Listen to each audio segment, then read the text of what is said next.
Paris. Paris. Belleville. Paris, Belleville. Belleville. Architecture. Paris. Belleville. Paris-Belleville. Belleville. École nationale supérieure d'architecture. École nationale supérieure d'architecture Paris-Belleville. Belleville.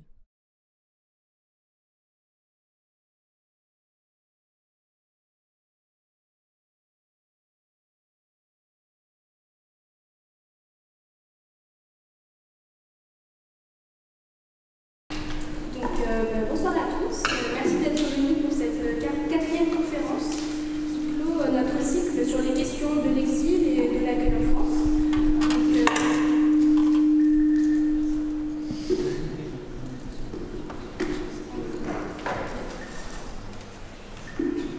Je vais vous présenter brièvement l'association Rhizome dans l'école et le Rhizome général.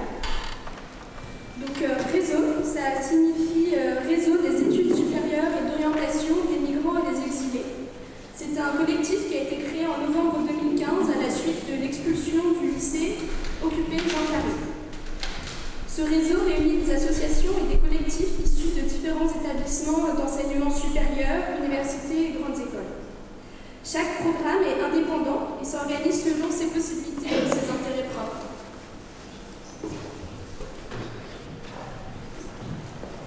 Donc, le réseau s'est créé face au constat d'un déficit de l'action de l'État sur un certain nombre de points concernant la politique d'accueil des réfugiés. Par exemple, l'offre d'apprentissage du français est très largement insuffisante. Il n'existe aucune orientation ni d'aide pour la reprise d'études et les exilés ayant réussi à s'inscrire connaissent d'énormes difficultés matérielles. Pour énoncer 3 points de la charte du réseau, aucune personne n'est illégale, l'accès à l'éducation est un droit fondamental et l'enseignement supérieur doit devenir un lieu d'émancipation pour toutes et tous.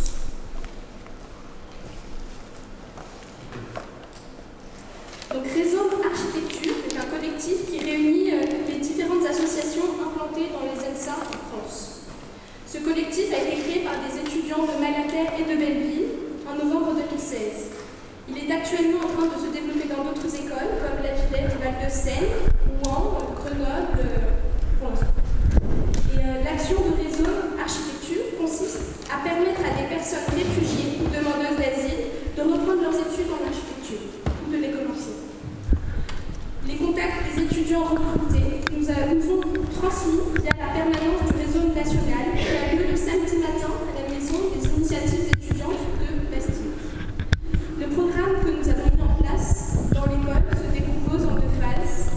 Une première phase d'immersion dans l'école qui peut durer un semestre ou une année et elle permet aux étudiants invités de se familiariser avec l'école et à l'école d'apprécier leur vie. La seconde phase est la phase d'inscription. Le programme à Belleville a débuté en février 2017 en accueillant 9 étudiants en L1, en L3 et en master. Et depuis la rentrée de septembre 2018, 6 étudiants parmi les 9 de l'année précédente ont été inscrits à Belleville. Et l'association, cette année, a renouvelé ce programme d'immersion pour 3 nouveaux étudiants.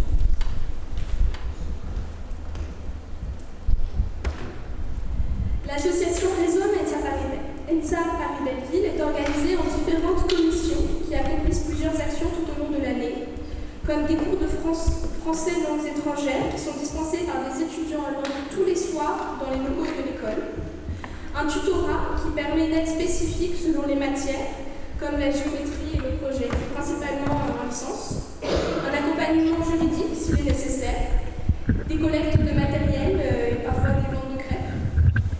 Et l'association communique aussi sur la question de l'exil par des cycles de conférences par exemple. On a le projet d'organiser une exposition dans l'école dans la suite de ces discussions.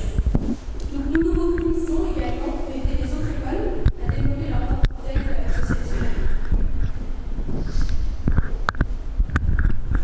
Et à partir de la rentrée 2019,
à l'engagement et les formes d'action et de réalisation des architectes de cette problématique d'accueil des populations exilées.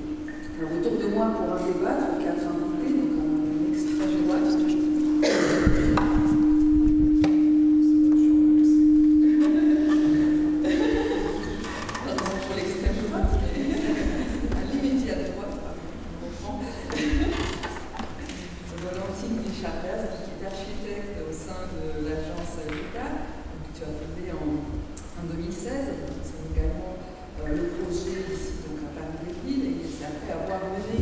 Bénévolement des chantiers pour Emmaüs que tu as été sollicité pour réaliser à la demande de la mairie de Paris et d'Emmaüs Solidarité un centre d'hébergement d'urgence à Vitry-sur-Seine, un centre destiné aux familles de migrants et de Roms. Et ce projet a été récompensé en 2017 par les cas d'argent de la première heure. Évidemment, c'est une récompense importante pour toi, ça va te sentir, mais également importante pour l'éclairage que cette récompense aussi donne à cette problématique dans le champ général. On ne dirait pas extrême gauche, mais à gauche. Moi, je pense à gauche, première gauche, la plus proche, Pierre Miller, architecte, fondateur et président de l'association Le 6B, une friche culturelle installée dans les anciens bureaux désaffectés à Alstom à Saint-Denis. Tu as créé, tu fais partie des collectifs, comme on l'a dit, qui existent. Tu interviens depuis 2005-2006, je crois, dans divers lieux informels, notamment dans le bidonville à Nu. Tu as accompagné dans la construction des familles roms et roumaines, et c'est cette expérience de terrain qui va permettre aussi d'être appelé à répondre à la commande du premier centre d'orientation et de mise à l'abri des réfugiés et migrants à la porte de la Chapelle, qui, vous le savez, vient de fermer il y a quelques mois. Pascal Geoffroy, également architecte, enseignante à l'école d'architecture de la ville et des territoires à Marne-la-Vallée. Vous avez été longtemps également journaliste pour les revues DA et AMC, dans lesquels vous avez consacré de nombreux articles. Je ne sais pas comment commencer à vous le dire, on peut passer différemment, mais c'est pas grave. Donc tu payais tout le monde. Donc, beaucoup d'articles consacrés à la question du bidonville et de l'habitat informel, et notamment également un numéro spécial dans la revue DA qui est consacré à la fois au centre d'hébergement d'urgence et à toutes ces formes d'habitat émergent. Et tu as fondé également l'association Système B, comme le bidonville, qui a pour objectif de faire connaître et respecter cette forme d'habitat en améliorant via la construction les conditions de ceux qui y vivent. Et tu mènes un travail avec les étudiants de Marne-la-Vallée, un travail d'intervention dans ces sites, sur le territoire, sur le campus de Marne-la-Vallée, avec les enseignants et les acteurs locaux. Et enfin, Sébastien Thierry, politologue, enseignant à l'école d'architecture de Paris-Malaquais et fondateur en 2012, avec le paysagiste Gilles Clément, du collectif Pérou, pôle d'exploration des ressources urbaines, qui développe des recherches-actions sur les bidonvilles, mais aussi d'autres lieux informels. Et votre collectif a notamment mené un important travail de valorisation, si je peux l'exprimer comme ça, tant spatial que symbolique, dans la jungle de Calais. Alors, ces questions de représentation ont été nourries auparavant à l'école des arts politiques fondée par René Latour à Sciences Po, où tu as fait partie du comité pédagogique et tu as également participé à la création de l'université foraine et publié de nombreux articles sur ces différents sujets. Donc, 3 architectes et un politologue avec des formes d'action, de réalisation et de diffusion de connaissances de nature différente. Dans un cas ce dont il sera question aujourd'hui, en partie pour Valentine Guichard-Baz, Julien Belair, des réalisations qui s'inscrivent dans une commande de 2 acteurs, caritatifs et associatifs, la mairie de Paris et Maïf Solidarité, avec toi, Valentine, une réalisation neuve, et toi, Julien, une intervention dans l'existant, et donc Pascal et Sébastien, des réflexions et des actions qui ne répondent pas à la commande, mais qui tentent de pallier à l'absence de l'État en essayant de déplacer le regard qu'on porte sur ces lieux et les situations et les personnes qui y habitent. Alors il ne s'agit pas ici de poser ces 2 formes d'intervention, mais plutôt d'interroger vos expériences personnelles, de revenir sur ce qui a été pertinent, mais aussi peut-être soulever les limites de ces interventions, de ces opérations. Et avant de vous passer la parole, j'aimerais peut-être revenir assez brièvement sur les questions qui ont émergé lors des 3 précédentes tables rondes et soulever à mon tour celles autour desquelles je souhaiterais qu'on discute aujourd'hui sans évidemment tout border, puisque je donnerai après la parole à la salle, vous pouvez évidemment poser toutes les questions que vous Ils sont enregistrés avec des gens qui disaient au début, en temps le micro, qu'est-ce que tu veux, je veux rentrer en Roumanie. Et bien, au bout de l'action, effectivement, au bout de 2 ans de travail, etc., Dragomir Kovalchik, je l'ai rencontré, il vit dans 80 mètres carrés à Longjumeau, et tu poses le micro, il dit moi je suis français et je veux vivre ici. Donc aussi les parcours changent, il n'y a pas de détermination a priori, et c'est effectivement co-déterminé aussi par notre présence, par notre responsabilité d'agir là, et que effectivement il n'y a pas un désir comme ça immaculé absolu, et que le temps de prendre soin de ce présent-là crée des conditions d'inventer un ailleurs, et donc aujourd'hui finalement on est parti du bidonville dans tous les sens du terme, parti de l'existant, jusqu'à ce qu'effectivement des personnes éventuellement puissent en partie, mais ce qui aujourd'hui est le cas sur les 150 personnes avec lesquelles on travaillait à Ris, il y en a une centaine qui vit dans le logement social à Ris, à Viry, etc., et qui se trouvent relativement, je veux dire, enfin en tout cas qui habitent complètement la ville, et ça n'est pas contraire à leur désir d'habiter le bidonville, et inversement, et on peut effectivement avoir des parcours contradictoires et des moments dans la vie qui ne se ressemblent pas.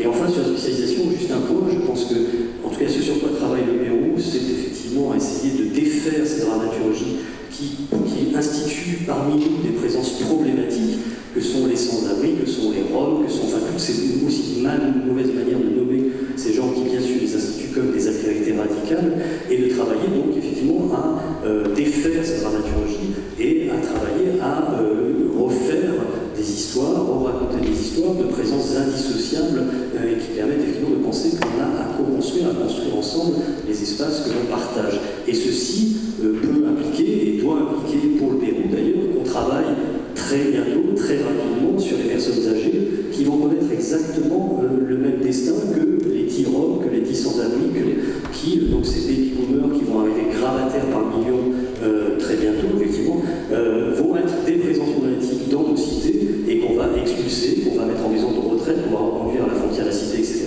Et ces corps, effectivement, entre eux, vont nécessiter des niches en plus, c'est ce qu'on expérimente aujourd'hui avec les migrants ou avec les Roms ou avec les sans-abri. Et là, l'issue que vous connaîtrez tous, sans doute à un moment donné. Donc aussi, on parle de nous, c'est-à-dire qu'on ne parle pas de public spécialisé, on parle bien de la manière dont, politiquement, on est en mesure d'instituer parmi nous, et nous autres aussi, comme des présences politiques, donc il va falloir gérer cette présence. Juste sur la question du temps, 2 phrases. Du point de l'habitant, il n'y a pas de temporalité minimum pour habiter. On habite dès le premier instant. Donc ça, c'est important. Et du point des habitants des bidonvilles en France qui sont expulsés, qui reconstruisent, mais qui généralement prennent attache sur un territoire, la temporalité, je ne suis pas sûre qu'on peut parler en réalité de temporalité courte. Ils reconstruisent, ils sont là. Donc finalement, il n'y a pas eu d'interruption. C'est pas si simple que ça. Donc, ces notions de temporalité, elles sont surtout faites pour interroger notre propre regard sur la temporalité courte de l'habitat. Parce que c'est pas facile. Merci beaucoup. Ce que j'aimerais, c'est qu'on arrive à prendre, même si on a un petit peu dépassé le temps, quelques questions du public.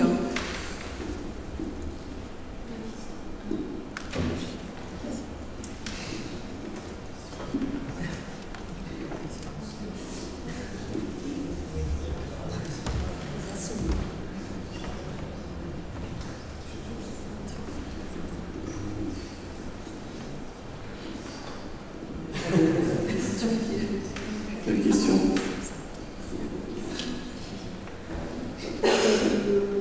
Peut-être j'aimerais en faire une quand même, en fait, peut-être plus sous forme de, je sais pas si c'est une question, un prolongement de ce qui est déjà abordé par rapport à l'enseignement. C'est vrai que ça pose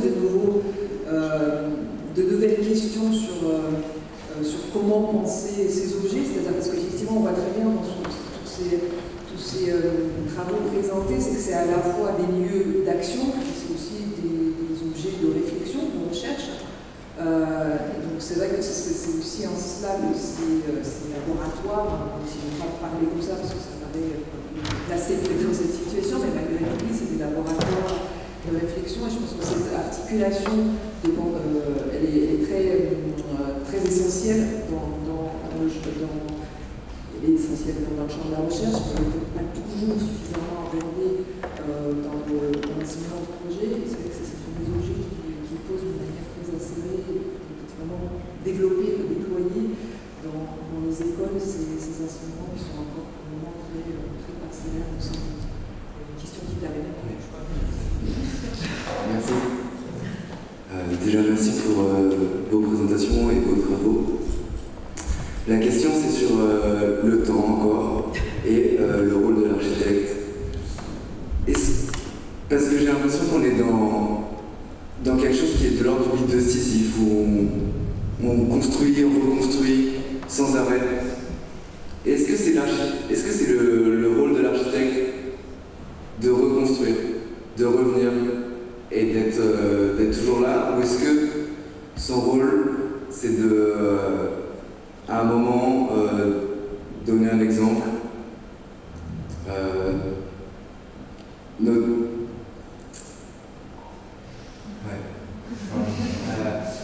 parce que j'ai l'impression que dans le bidonville, où on fait du vernaculaire, où on construit, on reconstruit, c'est sans l'architecte. Et dans les projets de centres d'accueil qui sont amenés à s'arrêter à... En fait, la question... Julien, est-ce que vous allez remonter ce centre vous-même, ou est-ce que vous allez laisser d'autres gens le faire? Alors que dans le bidonville, on a l'impression qu'avec Système B, on revient et on reconstruit et on refait.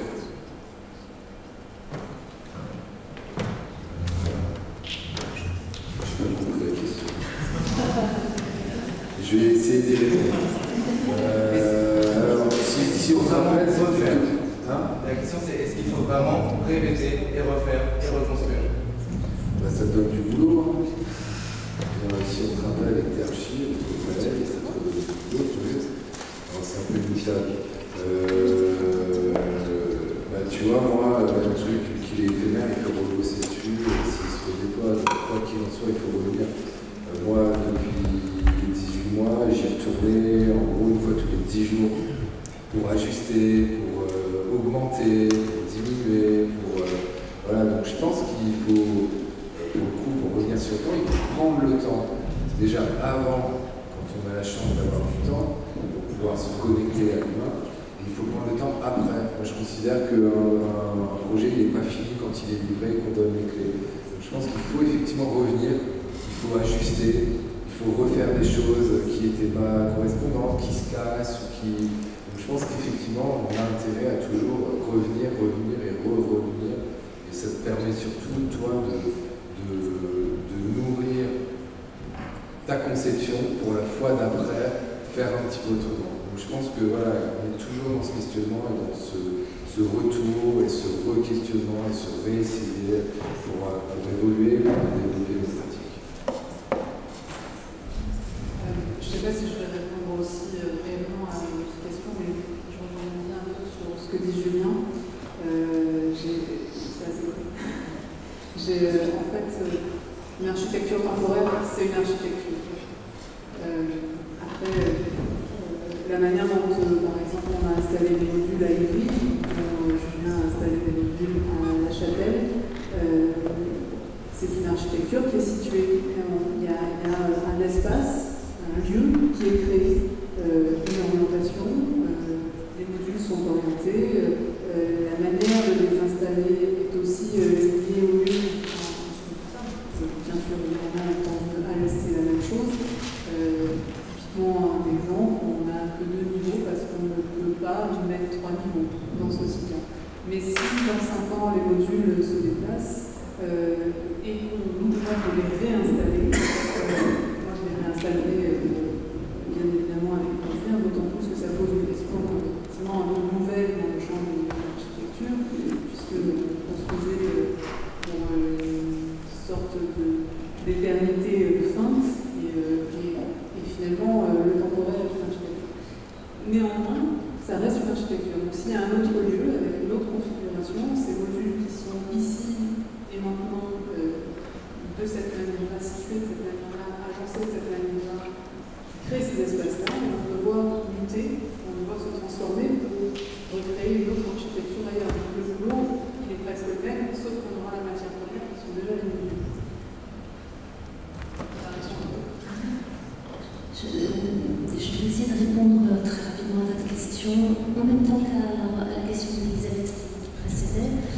Ce que vous dites, on fait du vernaculaire en bidonville systémé, c'est sans l'architecte.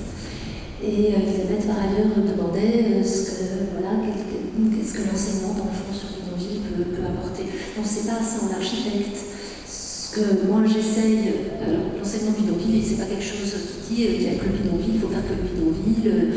Évidemment, aussi, on s'intéresse à d'autres formes d'action et en particulier à qu'est-ce que c'est que la production d'un habitat de bien commun en masse, etc. Mais quand même, ce que, à mon avis, ce à quoi fait réfléchir le bidonville, c'est la possibilité que l'architecte pense mieux l'amélioration. Ça a été des débats sur la construction des grands ensembles aussi. Quand les architectes ont commencé à dire on va réhabiliter, on ne disait pas d'archi. Parce qu'il y a toujours une espèce de pensée de on recommence à zéro, on va faire du neuf, c'est mieux, on sera mieux, qu'est-ce qu'on est fort, et puis comme le remarque Julien, 30 ans après, finalement c'est obsolète, on va recommencer, enfin, etc. Donc, dans le fond, si je devais dire effectivement ce qui est peut-être le cœur par rapport à l'enseignement de l'architecture, qu'on peut commencer à réfléchir, de l'enseignement d'architecture que je fais donc en master à Marne, c'est bien cette question de qu'est-ce que c'est qu'améliorer un terrain qui par ailleurs est autoconstruit, qui par ailleurs est autodéterminé, qui par ailleurs va bouger, qui par ailleurs, etc.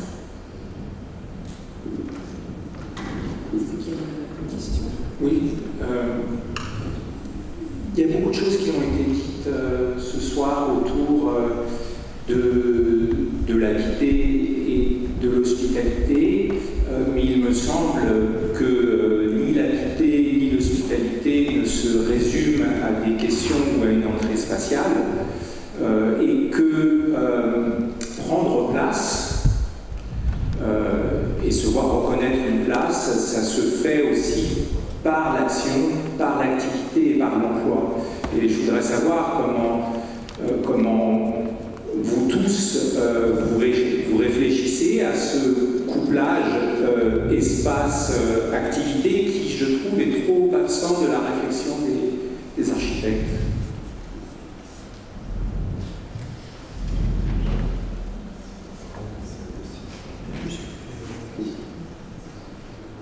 C'est bien ce que fait l'architecte, il n'en est pas un qui répond à un autre. Moi je suis assez étonné d'avoir ces débats où effectivement on parle, tous les architectes sur ces questions-là revendiquent l'absence programmée ou nécessaire d'architecte. Au contraire, moi si j'enseigne dans l'école d'archi d'ailleurs, et d'ailleurs je reviens sur ça, même sur une question lointaine, excusez-moi sur les questions d'écologie aussi, mais si j'enseigne en politologue sur ces questions-là en école d'archi, c'est que je considère que les outils sont ceux de l'architecte sont absolument nécessaires, cruciaux pour, encore une fois, reconnaître, qualifier, ménager, non pas aménager, cultiver, jardiner et effectivement travailler.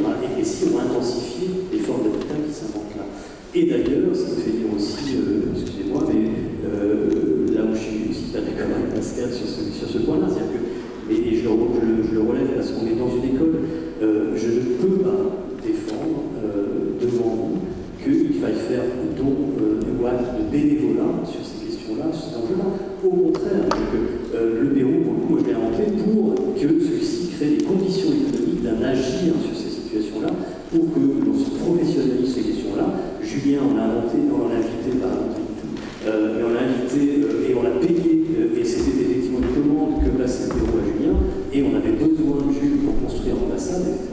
Et qu'effectivement, il va falloir qu'on s'arme d'économie, il va falloir qu'on s'arme d'une capacité professionnelle à agir sur cette situation-là, et que c'est pas effectivement un loisir du dimanche, parce que si on part sur ça, on va se faire désigner par celui qui conduit la pelleteuse, qui est payé à temps plein avec 13e. Donc effectivement, la question économique, elle se pose à cet endroit-là aussi. C'est un outil, c'est pas un malheur, c'est un outil pour agir, pour construire, pour passer, pour avoir le temps de construire, etc. Et très concrètement aussi sur la question, alors moi j'ai du mal à répondre à ça parce que l'ambassade elle était accompagnée d'un tas de travaux diplomatiques auprès des acteurs sociaux. On a construit, créé 40 curriculum vitae qui est une manière de représenter autrement les capacités d'agir, d'augmenter, etc. Et la question de l'emploi, c'est la raison pour laquelle on est allé aussi chercher les entrepreneurs locaux, etc. Et que les 100 personnes qui sont aujourd'hui dans le logement social, ils sont rentrés par l'emploi, et c'était une question évidemment cruciale. Mais c'est quand même aussi sans déconsidérer l'économie qui a lieu et qui fait qu'aussi un niveau il tient, et encore une fois, c'est aussi une autre raison pour laquelle c'est inscrit dans un territoire. Il y a l'économie qui traverse le ville et qui est l'économie qui est articulée à les ferrailleurs, etc., à l'économie dite formelle, etc. Et ça, c'est absolument aussi crucial de l'entendre et de le comprendre, parce que ça raconte aussi des liens avec les territoires qui sont aussi cruciaux. Julien, je réponds d'abord et tu... Non, mais je vais calmer le truc, après tu pourras répondre. Juste avec mon expérience. Si celle m'a appelé et m'a aidé, c'est parce que ça faisait 7 ou 8 ans que j'étais bénévole et que je faisais des sujets engagés et que du coup, il y a un moment où effectivement tu essaies de te professionnaliser. Et je pense que tu fais le même travail dans les écoles pour qu'un jour ce soit un métier reconnu et qu'on puisse travailler aussi dans un bidonville, aussi là et aussi là. Je suppose. Et après, voilà, on espère, qu'on aurait un peu atteint ça et qu'il faut tendre le bras commanditaire pour que ce soit commun. Je crois que c'est toi qui parlais, Pascal, de collectivité où c'est possible et de collectivité où c'est pas possible. Les collectivités où c'est possible, si elles ont un minimum de bienveillance, il faut qu'elles mettent au bout, voilà, via les affaires sociales, etc. Juste pour répondre aussi à ta question là-bas, pardon, je tutoie facilement, j'espère que je suis encore assez jeune. Quand on est architecte, on travaille toujours dans ce qu'on appelle un groupement.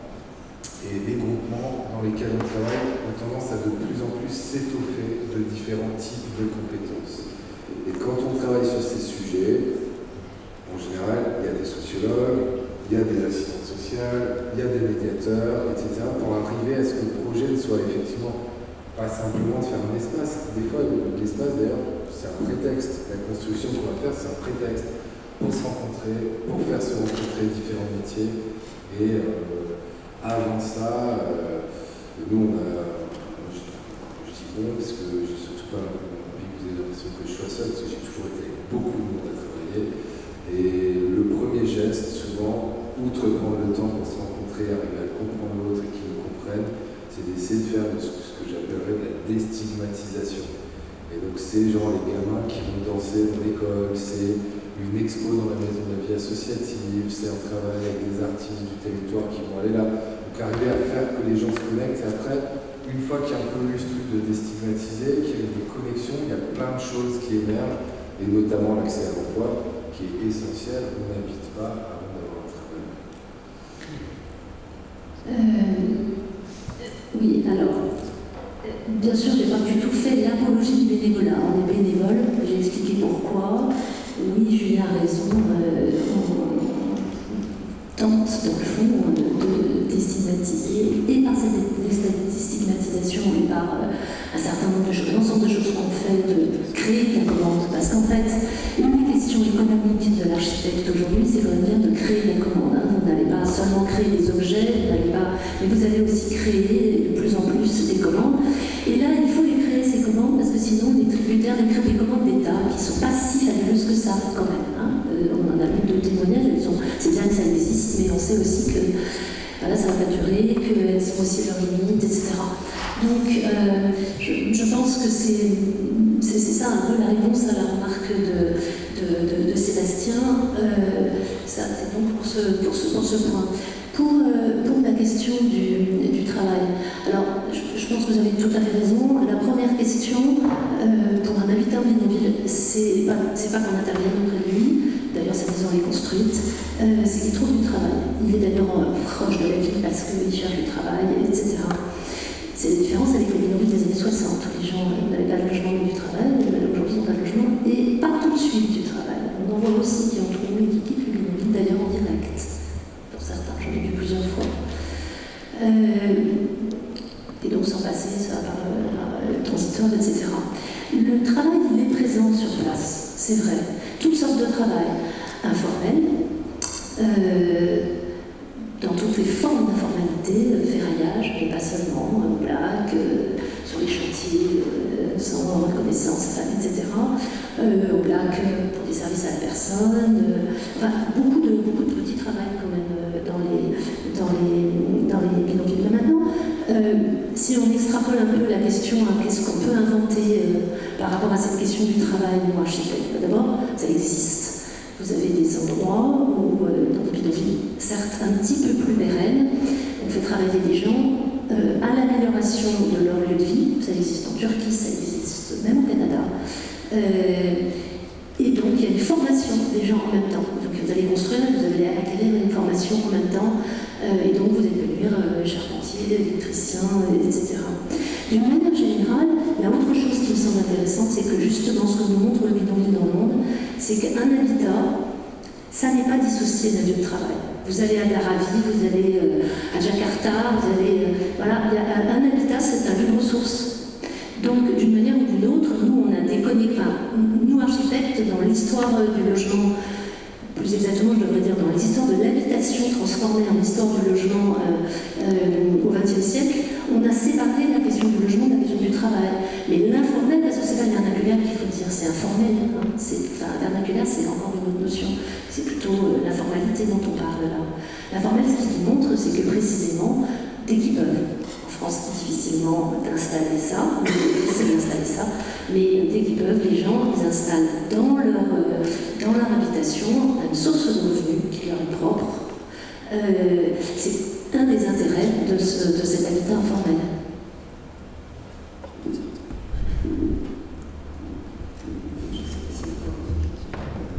Une dernière question.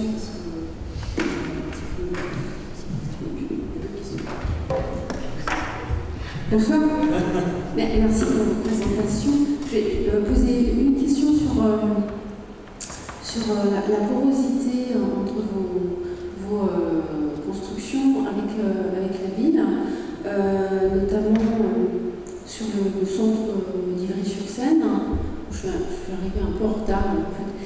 J'ai mal compris en fait. On dirait un quartier d'accueil. Est-ce qu'il y a une vraie porosité avec la ville entre ce quartier et le reste de la ville? Est-ce qu'il y a des activités, des échanges comme dans n'importe quel quartier de logement? Un petit peu ça, notamment justement sur cette question du travail, c'est des échanges commerciaux, je sais rien, c'est par rapport à la programmation en fait, du quartier d'accueil. Et sur cette porosité aussi, par rapport au bidonville de Marne-la-Vallée, c'est pareil. Il y a cette question de comment interagit cet habitat spontané avec le reste de la ville. Donc vous construisez des chemins, des routes, vous construisez des liens avec la ville.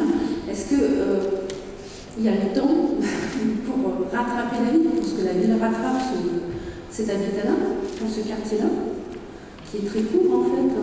Donc peut-être qu'on a l'impression qu'il n'y a pas le temps, qu'il n'y a jamais le temps que ce lieu-là soit rattrapé par le reste de l'urbanité. Est-ce que vous avez l'expérience, il y a le 6B, on a l'impression qu'avec la typologie squat, ça s'est inséré directement dans la ville, donc cette question-là se pose j'avais envie que vous me parliez un petit peu en fait, ce qu'on voit bien, c'est aussi un peu des lieux pour les personnes qui ne sont pas désirées. Hein. Sébastien Thierry qui en parle bien de ces personnes qui se retrouvent là, peut-être aussi parce qu'elles ne sont pas insérées dans le droit commun. Voilà. Donc, je voulais savoir s'il y a des expériences que vous avez vécues de régularisation d'habitat spontané, régularisation foncière.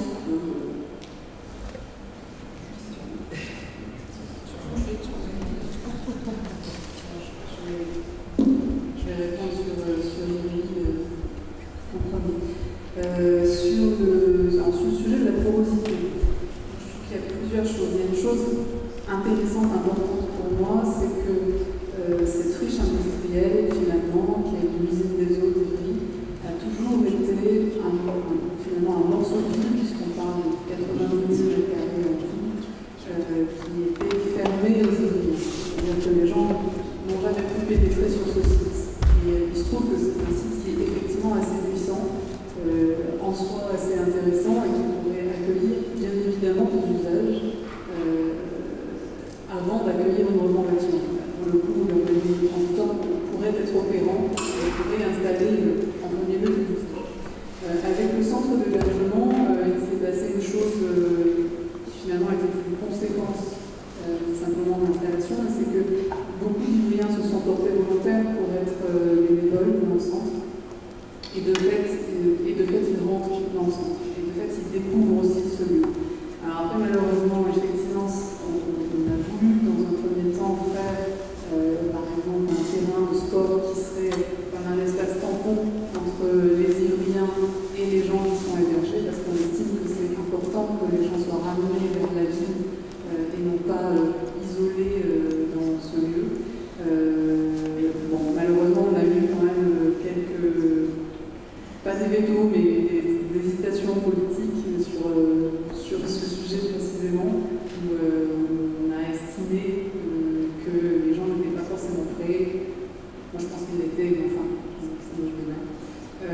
Et après, la porosité, oui, en fait, le centre est complètement ouvert, c'est-à-dire que les gens viennent et rentrent dans la ville, mais c'est plutôt que les gens vont irriguer la ville, se baladent, vont faire des papiers, vont faire des courses comme tout le monde. Alors après, effectivement, ils ne sont pas dans la situation des échanges commerciaux, des échanges de savoir-faire peut-être, etc. Il pourrait bien évidemment y en avoir, parce que les gens souvent sont dans des situations où ils sont en demande d'asile, en train de faire des papiers pour demander l'asile, ou alors dans des situations administratives plus compliquées que ça, parce qu'ils sont parfois en procédure du lin, etc. Donc c'est un peu compliqué. Donc bon, en France, on n'a pas le droit de travailler quand on est dans ces situations-là. Donc malheureusement, ces gens peuvent pas travailler. Donc c'est aussi effectivement restrictif par rapport à l'idée qu'on pourrait avoir j'aime pas trop ce mot intégration, mais en tout cas de venir vibrer au rythme de la ville. Voilà. Donc ça, effectivement, ça leur manque aux gens qui sont hébergés. Effectivement, ça ne permet pas de venir tisser des liens. C'est oriental.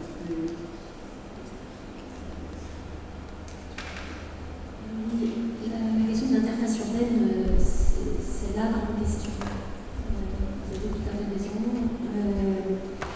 Je sais à vous de travailler dans en fait, évidemment, c'est à l'interface avec laquelle que ça se joue.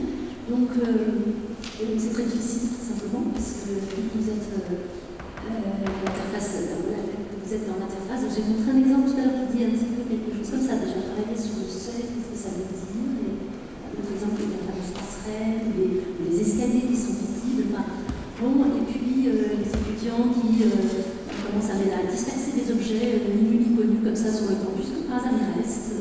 Voilà, des bouts de carton qui sont ici dans un petit édifice, je vais montrer qui sont comme ça, posés, et puis tout à coup, les gens qui viennent à Bon, c'est des petites choses, mais qui fabriquent, de même sur des petites choses aussi, le fait qu'on va chez eux, ils viennent chez nous, enfin, tout ça.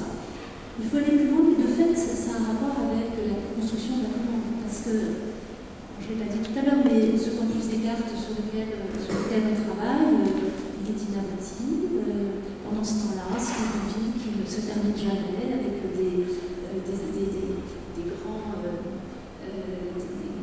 grosses commandes qui fabriquent sur 20 ans pour masse, qui ne se fait pas, avec des gens très connus, mais qui n'osent pas. Finalement, personne très connue, qui veut exactement jette l'éponge en disant on n'arrive pas, ça n'avance pas, pour vrai, il y a quelqu'un d'autre qui va venir, etc. Mais c'est plus quelqu'un d'autre qu'on connaît notre travail, on ne prend pas exactement les choses de la même manière.